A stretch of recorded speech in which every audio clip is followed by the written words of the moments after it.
اسرائیل کے ہاتھوں مزید 60 فلسطینی شہید، صہیونی فوج کا رفح اور شمالی حصے پر قبضہ۔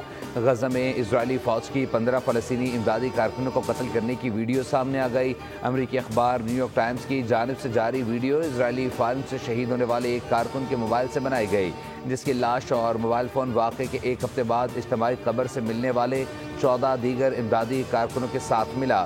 فلسطینی ہلال احمر کے حکام کے مطابق انہوں نے اس ویڈیو کو اقوام متحدہ کی سیکورٹی کونسل کے سامنے پیش کیا ہے۔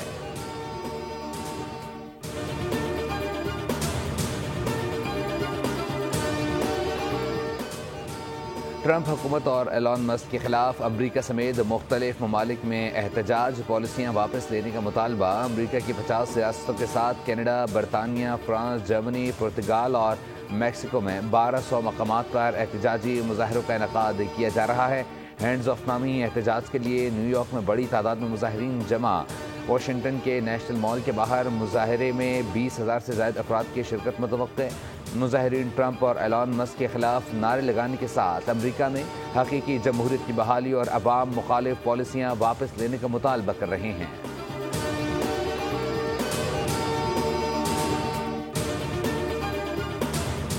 امریکی محکمہ خارجہ کے سینئر اہلکار اگلے ہفتے پاکستان کا دورہ کریں گے۔ ذرائع کے مطابق امریکی محکمہ خارجہ کے سینئر اہلکاروں کے وفد کی قیادت ایلچی برائے جنوب و وسط ایشیائی امور ایرک میر کریں گے۔ امریکی مشن 8 سے 10 اپریل تک اسلام آباد کے دورے میں پاک امریکہ انسداد دہشت گردی تعاون بڑھانے سے متعلق امور پر بھی بات چیت کرے گا۔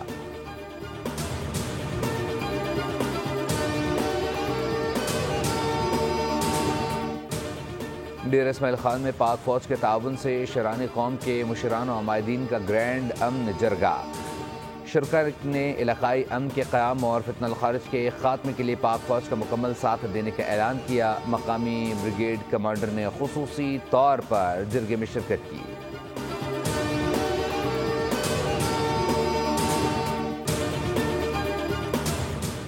اور سرکاری حج اسکیم کے تحت 90,000 عازمین حج کے لیے سعودی عرب جائیں گے۔ عازمین کو حج ٹریننگ سے قبل ویکسین دی جائے گی۔ حج کے اخراجات 10,50,000 تک ہوں گے۔ مستقبل میں عوام کو مزید ریلیف ملے گا۔ وزیر مذہبی امور سردار محمد یوسف کہتے ہیں حج فلائٹ آپریشن 28 مئی سے شروع ہوں گے۔